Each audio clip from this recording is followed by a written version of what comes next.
Good morning, all of you. I'm all feeling actually very sorry to have been the cause for stopping the torrential flow of words. Two very powerful speakers have spoken before me, but I'm coming from the southernmost part of India, Kerala, where we always project this Kerala model of development.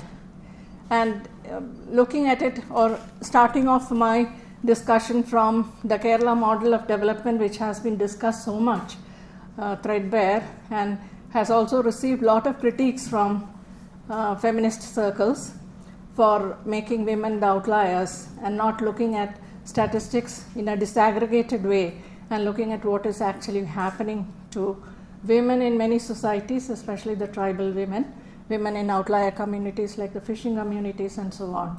That's where I start off my presentation from. I wouldn't go into the details of the Kerala model. Many of you would be very familiar with it.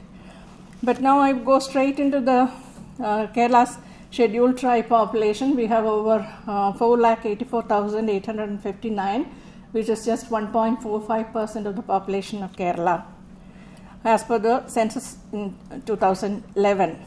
About 11% of the tribal habitats in Kerala are within the reserve forest, and 20% are in the immediate forest vicinity. There are tribal concentrations in 3 districts of Kerala, Idukki, Palakkad and Wayanad districts, but there are no scheduled areas. In Idukki district, Edamalakudi became the first and the only tribal panchayat in Kerala in the year 2010. I want you to really pay attention to this fact that we are talking about a tribal situation in the state of Kerala, which has been projected internationally as a model of development. So this first tribal panchayat, which came up in the year 2010, but due to the remoteness of its location, the panchayat functions from a neighboring panchayat. The first elected panchayat in Edamalakudi had a 45-year-old woman president who was illiterate and used her thumb impression to file her nomination, according to the reports. And she is reported to have created her signature for the first time after she got elected to the office. This within a state that has declared 100% literacy. So, like the other 2 speakers who spoke before me, I am also trying to encourage you to problematize the numbers with which we come to policies. The State Human Development Report of 2005 has acknowledged the vast disparity between the general population and the scheduled tribe population.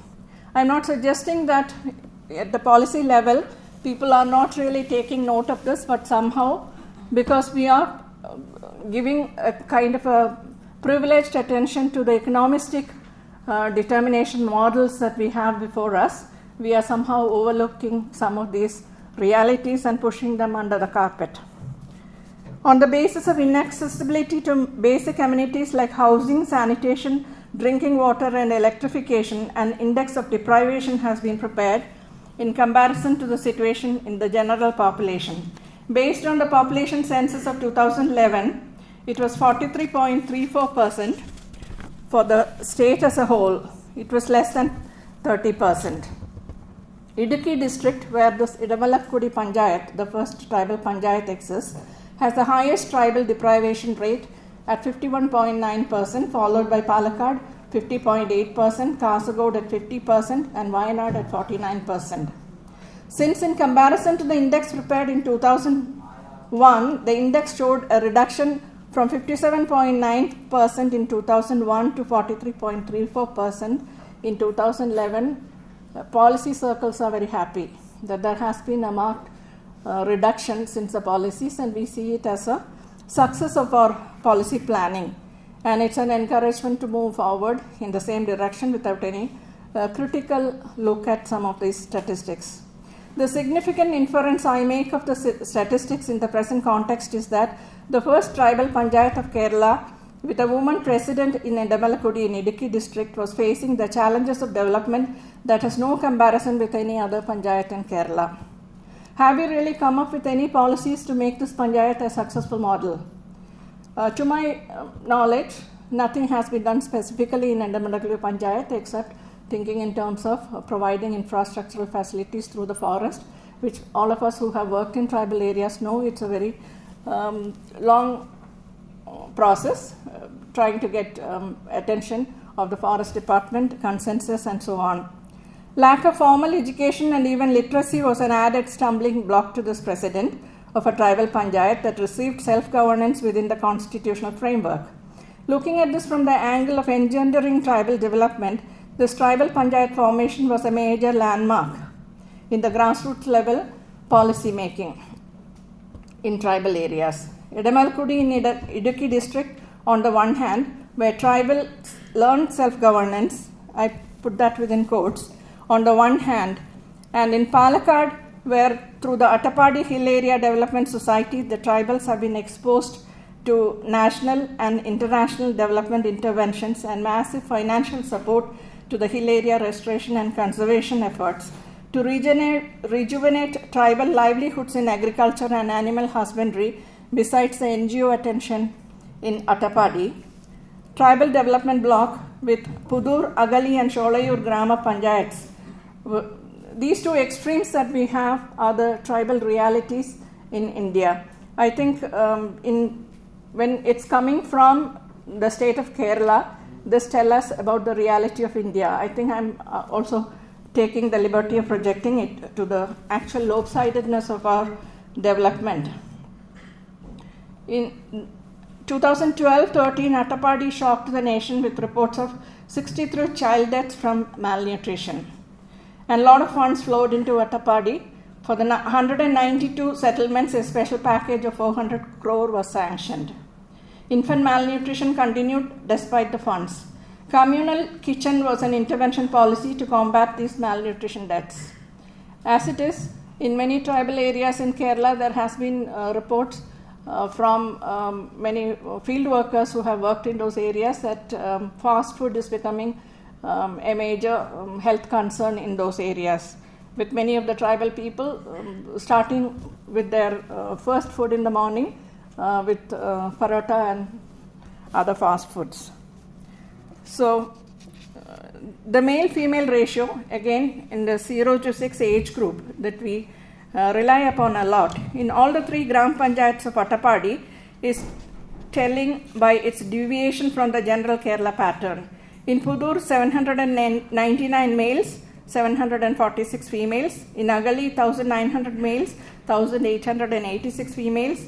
In Sholayur, 852 males, 826 females. This is the 2011 statistics. Health issues of tribal people range from malnutrition, diarrhea, tuberculosis, skin diseases, etc. to genetic problems like sickle cell anemia. Women have their specific health care problems too. Equally or more importantly, the mental health problems in tribal populations are not discussed very much, except when recently from the Jaradili tribal settlement, lots of cases of suicide have been reported, and it has been raised in the assembly. Alcoholism and use of narcotics like ganja drive many a tribal to ruin.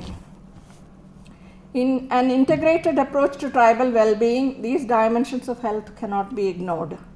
Kerala is perhaps one state where there is no data policies or funds set aside for tribal welfare and women's development, but there is a marked deterioration in the condition of both tribals and the women. Tribal women are deprived in more ways than one. Literacy rate of STs in Kerala is 74.4%, which is lower than the state's average literacy of 93.9% according to the 2011 census. ST women's literacy rate in the state is 70.15%, general literacy is 74.4%.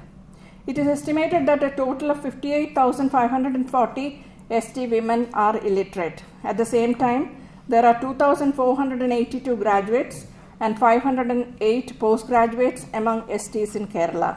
Besides, there are 27 female engineering graduates and 37 female medical graduates. While I am trying to tell you to be careful about the numbers, I am raising these numbers only to point out something which I will tell you shortly. Statistics also shows that the dropout rate of ST girl students is very high at 33.5% of the total ST girl students. At the secondary school level, the dropout rate is 85.59%. 11 girls dropped out of the engineering course also. If the picture of unemployment is combined with this, we get the problematic of motivation behind education.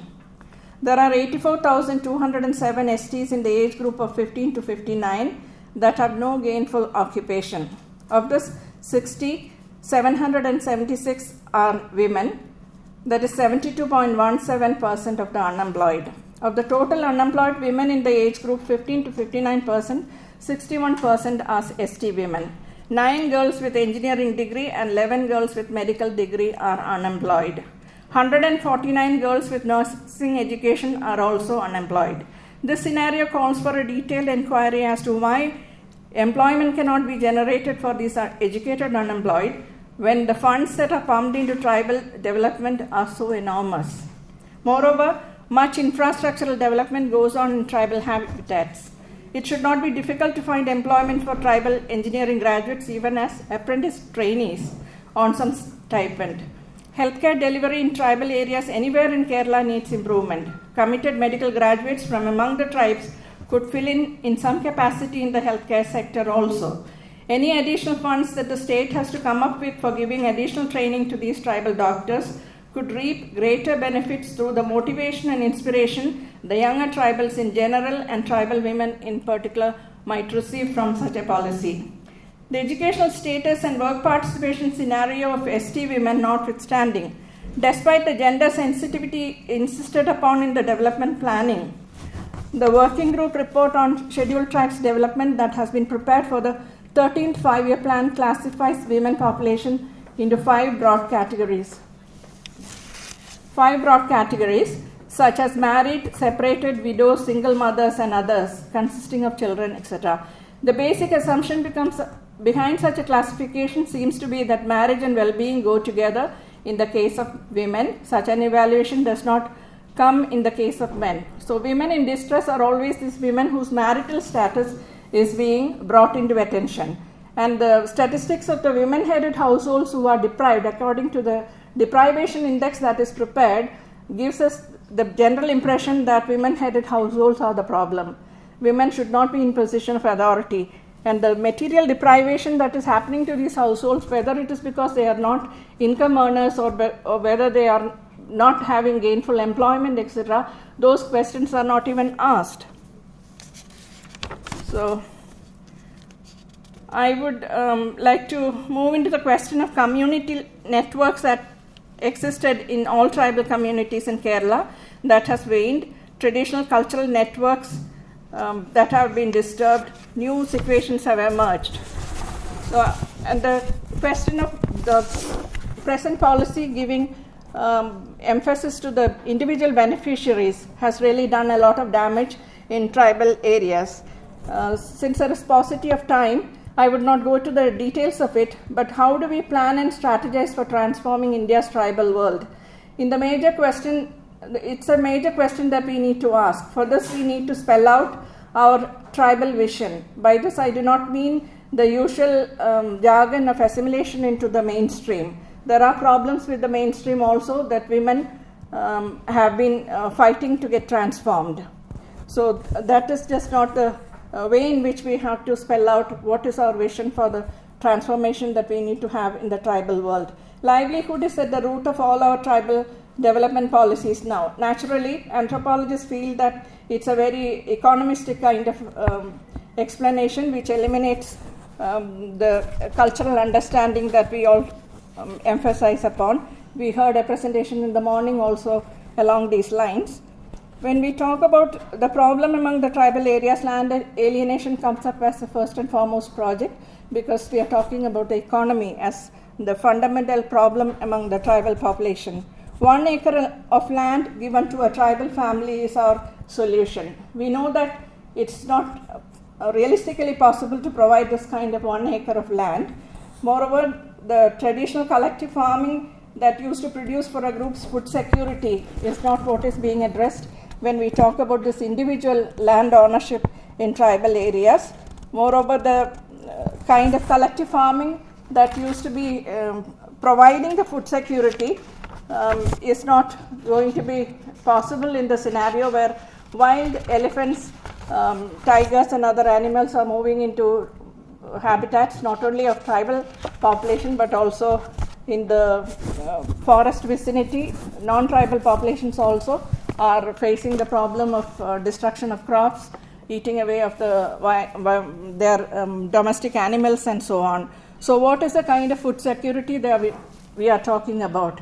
When we look at the carrying capacity of a habitat, we cannot just really look at the statistics of the tribal population and what is available in the habitat and what we are trying to decide for the tribal population. The Urugutans, which are at the fundamental level of the self-governance that we are popularizing in Kerala, somehow do not function very well. It is the Vigasana Samitis who should actually happen after the Urugutam meetings are being conducted, that are being held as the first priority. So I suggest that perhaps the Urugutam meetings can be videographed, and we need to really understand what is the kind of discussions that are going on at the tribal level, what are the people asking for, and how it is getting translated when it comes to the discussions at the state level. So some of these mechanisms that we can easily put in without much infrastructural development, but could go a long way in making the transformation possible in tribal communities, should be really thought of. And I think I will take just 1 minute to really sum up on some of the questions that have been raised by our speaker, Professor Mishra. He raised some question about the gaps between the research institutes and the research that is happening in the policy circles, and the kind of communication lag between the two, which really needs to be addressed. I think executive policy briefs of all the research programs which come up with good recommendations could be thought of as one way of communicating across the table. And also the policy institutes could think of commissioning consultancies or research questions which need urgent priority, and get the people in research to really look at some of these issues. Thank you very much.